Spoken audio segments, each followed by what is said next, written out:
ఘోషావచారులు. ఈరోజు మా చిన్నాన్నగారు సూర్యభాస్కరరావు గారి మీద ఎప్పుడైతే ఈ దౌర్జన్యం జరుగుతుందో నేను ఆలయం తలుపులు మూసివేసి తక్షణం అక్కడికి వెళ్ళి ఏంటి విషయం, ఎందుకు ఇలా మీరు దౌర్జన్యం చేస్తున్నారని అడగడం జరిగింది. అయితే మేము బాగు చేస్తున్నాం, సదును చేస్తున్నాం అని అన్నారు. సదును చేయడానికి ఏ ఆర్డర్ మీద సదును చేస్తున్నారని నేను అడగడం జరిగింది. అయితే ఆర్డర్ తెచ్చుకుని మేము వెనకాల సదును చేస్తాం, ఖాళీ చేస్తామనేసి దాపర్తి సీతారామయ్య చైర్మన్గా చెప్పుకున్న అనాథరైనటువంటి దాపర్తి సీతారామయ్య ఆర్డర్ తెచ్చుకుని ఇవన్నీ కూల్చివేస్తామని స్వయంగా చెప్పడం జరిగింది. దానివల్ల ఆయన మీద మరి అధికారం లేకపోయినా సరే ఇక్కడ ప్రయత్నం చెలాయిస్తున్నారు.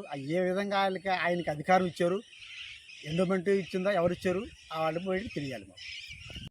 భాస్కరాచారి తాళ్ళూరు గ్రామం చెందిన వైస్ ప్రెసిడెంట్ అయిన టైన్ వెంకటేశ్వరరావు గారు మా ఇళ్ళ దగ్గరికి వచ్చి సిమెంట్ పోల్స్ ఇవన్నీ పాడు చేసే పొక్కులతో తీయించేసి మీరు ఉండడానికి కుదరదు అని చెప్పేసి మమ్మల్ని దౌర్జన్యంగా నానా విధాలు దుర్భాషలు మాట్లాడి మమ్మల్ని చాలా భయభ్రాంతులు చేసి మమ్మల్ని కొడతానంత స్టేజ్కి వచ్చేసాడు. అలాంటి వాడిని చర్య తీసుకోవాలని కోరుకుంటున్నాను. ఓకే. జై శ్రీమన్నారాయణ. ఇది భగవద్ రామానుజాచార్యుల వారి యొక్క 3వ అవతారమైన పర్వ సజగా జీవ స్వామి వారి యొక్క జీవ సమాధి కలిగిన వేల సంవత్సరాల చరిత్ర కలిగినటువంటి పురాతనమైన మఠం.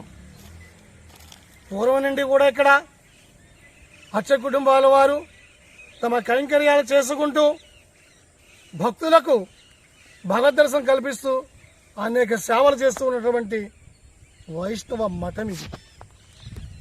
దేవాదాయ శాఖ వారి కన్ను ఏ రోజో దీని మీద ఉంది.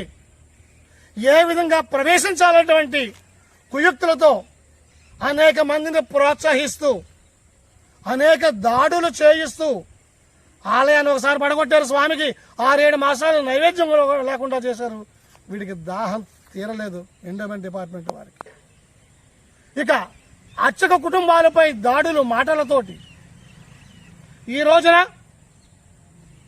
ఈ మఠంలో ఎన్నో సంవత్సరాలుగా ఉంటున్నటువంటి అర్చక కుటుంబీకులు ఈ పైన వెంకటేశ్వరరావు అనేటువంటి ఒక ఆయన అనధికారికంగా చైర్మన్ అని చెప్పుకుంటూ తిరుగుతుంది. ఈ దాపర్తి సీతారామయ్య ఆయన దేవాదాయ ధర్మాదాయ శాఖ వారి ప్రోత్సాహంతో ఎవరి అనుమతితోటి ఈ అర్చకులు ఇంట్లో వెనకాలకు వచ్చారు. జేసీబీ తీసుకుని స్తంభాలు పడగొట్టారు. వేప చెట్లు కాదు, కరివేపాకు చెట్లు, నారింజ చెట్లు, జామ చెట్లు, ఆ కొబ్బరి చెట్టు కూడా పడగొట్టే ప్రయత్నం చేశారు. ఒక అర్చక స్వామి ఏంటి స్వామి అని అడిగితే నోరు మూసుకోమంటాడా, మీ అవడమని అడుగుతాడా, మరి ఖాళీ చేయించేసి బయటికి పంపించేస్తాడు. అయినా ఏంటి ఎలాగంటున్నామంటే కొడతా నోరెత్తా అంటాడట. ఏమిటండి దౌర్జన్యం? ఇంకో స్వామి మీద ఎండోమెంట్ డిపార్ట్మెంట్ ఆర్డర్ తీసుకొచ్చి మీ ఇల్లు లేపించేస్తాం, ఖాళీ చేయించేస్తామని ఒక ఆయన అంటాడట. 100 సంవత్సరాలుగా ఉంటున్నటువంటి వీళ్ళ మీద దౌర్జన్యం చేసే హక్కు ఎవరికి ఇచ్చారు మీకు? ఇక్కడ జరుగుతున్న వైష్ణవ సాంప్రదాయాన్ని నాశనం చేయాలని చెప్పేసి దేవాదాయ ధర్మాదాయ శాఖ కంకణం కట్టుకుందా? దేవాదాయ ధర్మశాఖ ఇలాంటి వారిని ప్రోత్సహిస్తూ ఉంటుందా? మన వైకుంఠ ఏకాదశి రోజున కూడా అలాగే స్వామివారు భక్తిభావం కాకుండా ఒక బొమ్మల వల్ల ఊరేగిస్తూ ఒకే వీధిలో 2-3 సార్లు తిప్పడం అట. వెళ్లకూడని వీధిలో రాజమార్గాన్ని విడిచిపెట్టి వెళ్లకూడని వీధుల్లోకి తిప్పుతూ ఉంటే అర్చక స్వాములు ప్రతిఘటిస్తే వారిని నానా దుర్భాషలాడి వారిని కొట్టేంత ప్రయత్నం చేస్తే భయంతో వచ్చేసారు. ఈ విషయాన్ని మేము జిల్లా కలెక్టర్ గారికి ఫిర్యాదు చేస్తూ ఆ కాపీలను గౌరవ ముఖ్యమంత్రి వర్యులకు, గౌరవ ఉప ముఖ్యమంత్రి వర్యులకు, గౌరవ శాసనసభ్యుల వారు కూడా పంపించడం జరిగింది. దాని మీద ఏమైనా చర్యలు వస్తున్నాయేమో చూస్తున్నాం. ఈలోగా మళ్ళీ ఈ రోజున అర్చక కుటుంబాలపై దౌర్జన్యం. స్త్రీలు భయపడుతున్నారు, పిల్లలు భయపడుతున్నారు. ఏంటిది?